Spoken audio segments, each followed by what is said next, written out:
Demon Slayer Episode 6 of the Hashira training arc now out. Let's talk about it.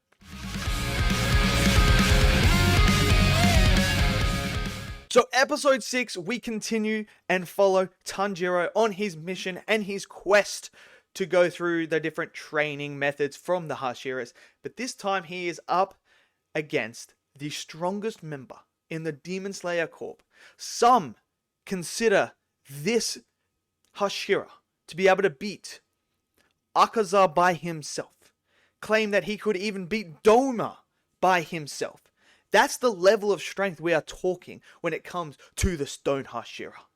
This man is just oozing aura. We've already seen his aura in the first episode where he claps his hands together to tell the other Hashiras to stop. And you know what's bad when Saname stops and is like freaking out. That's just how much aura this guy has. Now, this episode is full of a lot of stuff. I mean, obviously, the whole first start of it is just comedic side. Zenitsu trying to do this is hilarious. Tanjiro trying to do this, hilarious. To this day, I will never ever get used to Inosuke when he takes off his ball, mask, when he takes it off, and you see his face, and then you hear his voice. It just will never compute and match that face. That face just does not match that voice. When he's got the ball head on, it's fine. It's perfectly fine. I'm like, okay, I get this. But when he pulls it off, it's just, he's so immaculate with his face. It's just like perfection. Like, it just doesn't match the voice. The voice is so rustic and like deep and manly. And then you get this face and it's so like, just like a model's face. It's crazy. It is. Inosuke is one of those crazy characters. But there's so much fun to have with Zenitsu dying almost. Tanjiro going through, the waterfall, the freezing waterfall program that he's got to go through, and then lifting the logs. So we get through that. We now see that Tanjiro can actually cook as well, and he's a really good cook, as he's cooking for everyone else there that's training with him. We don't really see much of the Stone Hashira. We haven't got into his backstory or anything like that yet. We haven't done that. But I love when they're sitting around the campfire and Inosuke is talking about, like, this guy has just complete and different aura. And I love how Inosuke gives people nicknames. It's hilarious. But he has a different aura. They say he's the strongest in all of the Demon Slayer Corps. And Tanjiro's like, oh, I've heard that too, that he's the strongest. Zenitsu's face and turns around and says, this guy's a fraud.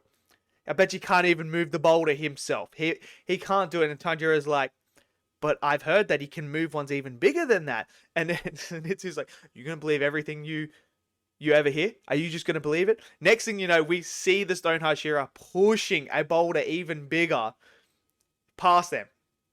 And Zenitsu's face is hilarious. And it just shows you just how powerful this guy really is. But then we get into the boulder stuff where Tanjiro is starting to try and work out how he's going to move this boulder. And this is where we get Genya, who comes back again. And Genya, just from the first time we met him to where he is now, it's just such a good character journey. And the way that he treats Tanjiro now is completely different to the first time. So he thanks Tanjiro for stepping in with, the stuff that's going on with his brother and stuff. So Genya then starts to talk to him about, try this. This is how I observed the Stone Hashira and how he did it. Now, I'm going to tell you, this is how I've worked it out to move it a little bit. And he talks about this repetitiveness and, using something that's repetitive, tapping into the emotions in order to build your body heat up and access that extra bit of strength that you have to be able to push this. So Tanjiro and Genya, they have the conversation of that beautiful moment. This is then when Tanjiro goes up to the boulder and he thinks back. And he's like, okay, I need to tap into my emotions. I need to tap into the moment. My mark on my head is darker, but I need to tap into that next level. I need to go deep into the emotions and that. And what does Tanjiro do? He starts to think about his family. There's a moment in this episode where he thinks when they're around and he's making the rice balls, like, this reminds him of his family and those times, those pleasant, peaceful times. So he's thinking back to them. And then my boy, the GOAT. He remembers the words Rengoku told him. Set your heart ablaze. To this day, I will sit here and always say that my boy Rengoku, he may have died very early on in the series. He may have done what he had to do against Akaza in that moment to save everyone. But to this day, I will always say Rengoku's death is one of the most important moments in the whole entire Demon Slayer continuity. His death is the trigger for Tanjiro to go to that next level. It's the trigger. Everything Rengoku told him about, gave him everything he needed to know to move forward, has become a key part of who Tanjiro is, and now has pushed him. My goat, Rengoku, man. One of the most important characters in all of Demon Slayer. I'm telling you that now. I will back it no matter what. And it's not me just glazing. I actually genuinely believe his death is one of the most important moments. So he remembers what Rengoku says. And this is where we start to see Tanjiro start to access the mark, the Demon Slayer mark again. And his power starts to go up. We see remember when Rengoku said, set your heart ablaze, and he gets that fire going through his body. Tanjiro starts getting that.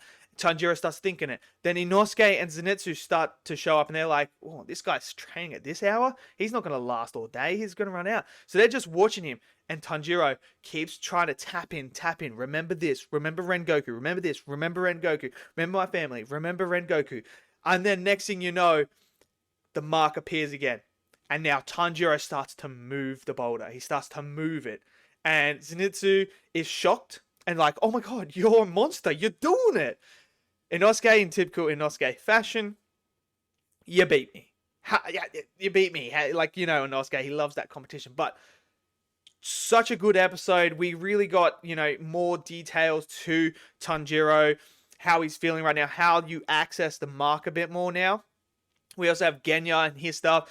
We're now starting to learn more about the Stone Hashira. That's going to come as well with more of that. I'm really excited. So we also had Muzan looking for Nezuko in this episode as well. And obviously that theme is just, it's chilling. Bone chilling. So next week's episode is going to be very interesting. Because I feel like this is going to go up to the point in the manga just before the Infinity Castle saga begins. So there's this whole thing that happens in just before it that I think they're going to have in this season. I don't know why they wouldn't put it in this season, because it's a perfect way to end on that cliffhanger and making you go, I can't wait for the next season now. So I'm interested to see where we're going to go with next episode, because so far we've had stuff added in that was not in the manga. And I like how Demon Slayer does that. We've had the Rengoku episode for the Mugen Train arc that they added in that wasn't, done at all in the manga. Now you have ones in here where they're adding things, little details to characters, showcasing relationships for the future to make it a bit more impactful as we get into the Infinity Castle saga. That's going to happen. So I enjoyed this episode. Let me know what you guys think of this episode. Did you guys enjoy it? Smash it down in the comment section below. Smash that like button. Click subscribe. And I'll see you guys next video. Until then, stay safe and peace out.